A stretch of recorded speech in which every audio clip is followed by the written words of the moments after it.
pag-asa at kadluan. Kapwa ko Quezonian, masdan niyong mabuti ang lalaking ito na nakatayo sa inyong harapan. Ako ay ang batang Quezonian. Nagbubunying nakatungtong ang mga paa sa lalawigang pinagpala ng yaman, sa diwa ng hindi matingkalang kasaysayan at hindi masawatang kaunlaran sa ating pinagpipitaganang lupon ng inampalan. Kapwa ko orador, mga kaibigan at giliw na manonood, pagbati ng mapagpalayang araw. Malayo na ang ating narating nang ang babaeng nakakahel ay dumating at ang kaunlaran ng lalawigan ay kanyang pinaigting. Sa maunlad na lakbayang ito, may puwang sa aking puso ang nakadarama ng walang pagsidlang pag-asa nang makita kong patuloy na nabubuhay si Manuel Luis Quezon. Oo, sa maniwala kayo at sa hindi, nakita ko siya sa teleradyo, telebisyon, dyaryo at digital na periodiko. Nakita ko siya sa katauhan ng mga mangingisdang hindi nagpatinag sa mga Tsinong manlulupig sa teritoryo ng West Philippine Sea. Nakita ko siya sa mga katauhan ng Quezonian na naglaan ng ayuda para sa mga biktima ng mapinsalang Bagyong Ondoy, Milenyo at Yolanda. Nakita ko siya sa puso ng OFW na sa pangungulila ay nauupos. May taguyod lamang ang pamilyang naghihikahus.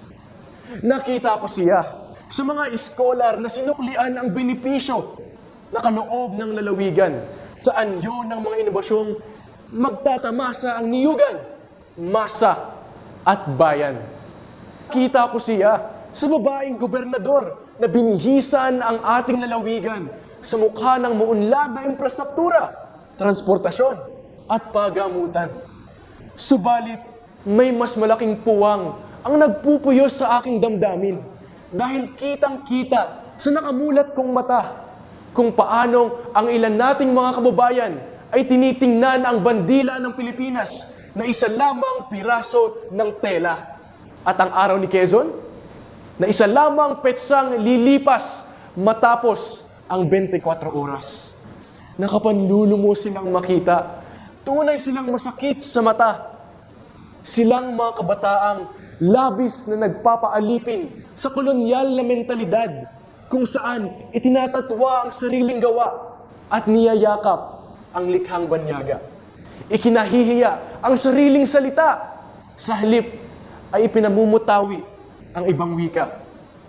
Silang mga tinatapalan ang mga natural na gandang morena at nag-aanyong modernong Doña Victorina. Silang sa birtual na mundo na nagkakalat ng balitang hubad sa katotohanan sa laot ng pag-aalinlangan. Silang mga nanunungkulang ang pagsisilbi ay inilalaan sa kaalim na partido politiko at hindi sa sambayan ng Pilipino. Mga nakapanghihilakbot na nilikha sa lipunan, kahiyahiyang hindi tinatablahan ng paniniwalang iminulat sa atin ni Quezon na my loyalty to my party ends where my loyalty to my country begins. Dahil ito pa rin ang katotohanan. Ang pinakamatinding kalaban nating mga Pilipino ay ang ating sarili. Mula noon hanggang sa makabagong panahon, may makabayan at traidor na Pilipino. Kung hindi pa malinaw, muli isisigaw ko, may makabayan at traidor na Pilipino. At kung tayo ay tutunganga lamang, wala mang presensya ng kolonyalistang dayuhan, pusmus man tayo ng hindi matawarang kaunlaran, para na rin nating sinampal ang susunod na salinlahi ng huwad na kalayaan. May matimyas akong paniniwala na gaya ng nagdaang kasaysayan, aangat ang Pilipinong tapat sa bayan at muli pa'y magiging ganap ang kasarinlan.